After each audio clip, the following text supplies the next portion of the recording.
ভাইজান আপনি টাকা কামাই করতে করতে অনেক বড় লোক হয়, আর আমি ভ্রমণ করতে করতে এরকম সুন্দর সুন্দর জায়গা দেখতে দেখতে গরিব হয়ে যায়, কোনো আপত্তি নেই।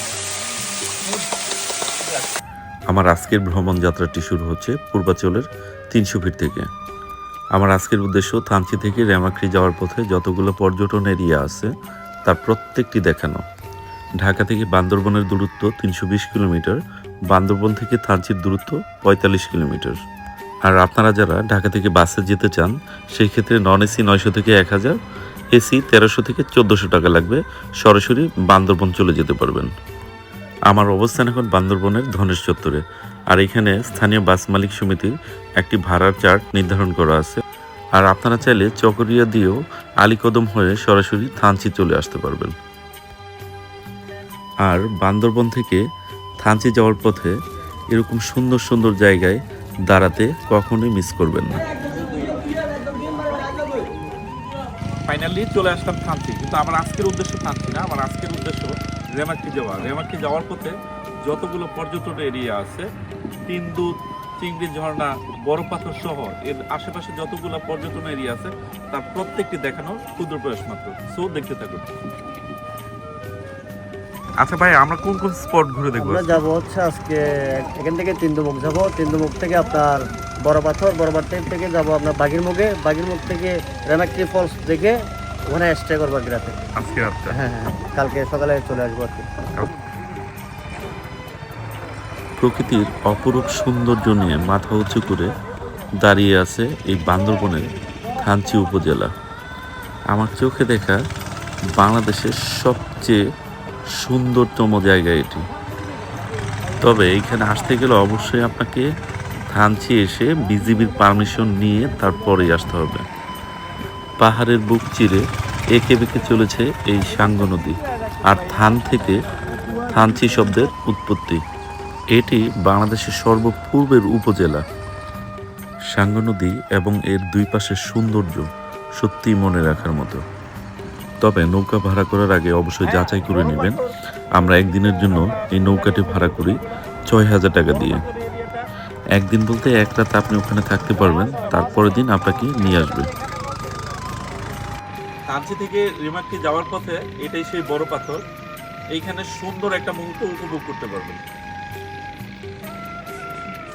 আপনারা নৌকায় ওঠার পর কখনোই নৌকার ধার ধরবেন না, কারণ পাথরে আঘাত পেলে আপনার পুরো টুটটি মাটি হয়ে যাবে। টাকা জমিয়ে জমিয়ে মরে যাওয়ার চেয়ে এরকম সুন্দর সুন্দর জায়গায় ভ্রমণ করে ফকির হয়ে যাওয়া অনেক ভালো। সত্যি বলতে কি, জীবন নিয়ে সবাই জন্মায়, কিন্তু জীবনকে কিন্তু সবাই উপভোগ করতে পারে না। তাই সময় থাকতে ঘুরতে বেরোবেন, নয়তো একটা সময় দেখবেন টাকা আছে মাঝে আপনি নাই।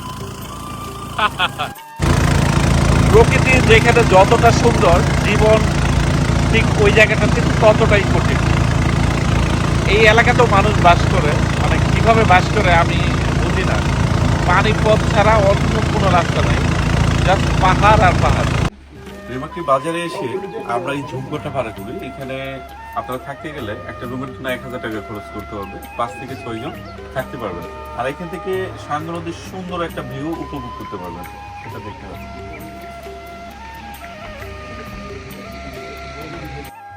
আর আমরা এই ঝুমঘরটাই একদিনের জন্য ভাড়া করি, যার ভাড়া পড়ছে 1000 টাকা। আর এখানে এসে খাবার অর্ডারটা আপনাকে আগেই করতে হবে।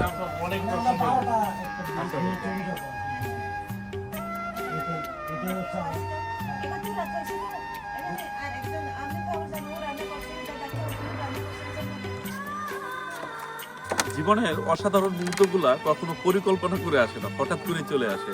আর আপনি যদি ঘুরতে আসার আগে পরিকল্পনা করেন, কোথাও ঘোরা হবে না, আচমকাই চলে আসতে হবে।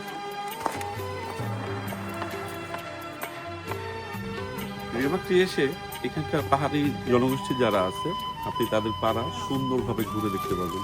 এরা যথেষ্ট পরিমাণ আন্তরিক।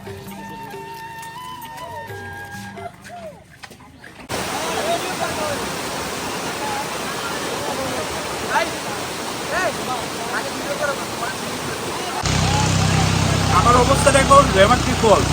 আসলে সত্যি কথা বলতে, কিছু কিছু জায়গা সম্পর্কে সারা জীবন না শুনে এরকম জায়গায় এসে দেখে যাওয়াটা উচিত। জাস্ট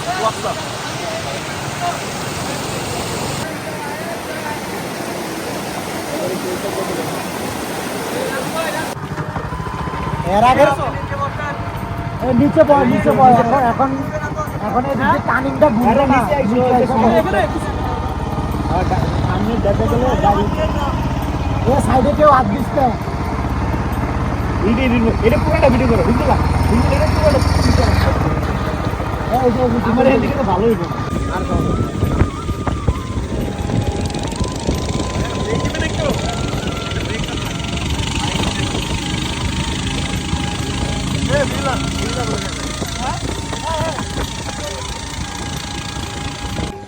থেকে রেবতী যাওয়ার পথে এটাই সেই তিন্দু বাইকারদের অন্যতম পছন্দের একটি জায়গা। তবে বাইকে আসতে গেলে অনেক জায়গায় ট্রেকিং করে আসতে হয়, ওইটা অন্যরকম আনন্দ।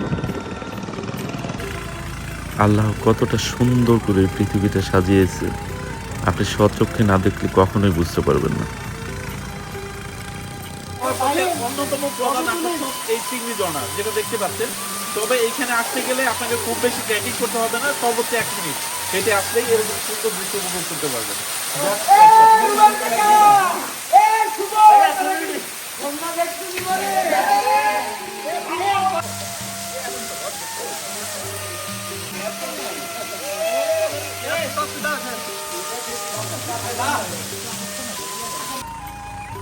রেমাক্রি ভ্রমণটা জীবনের অন্যতম স্মৃতি হয়ে থাকবে সারা জীবন, সত্যি মনে রাখার মতো।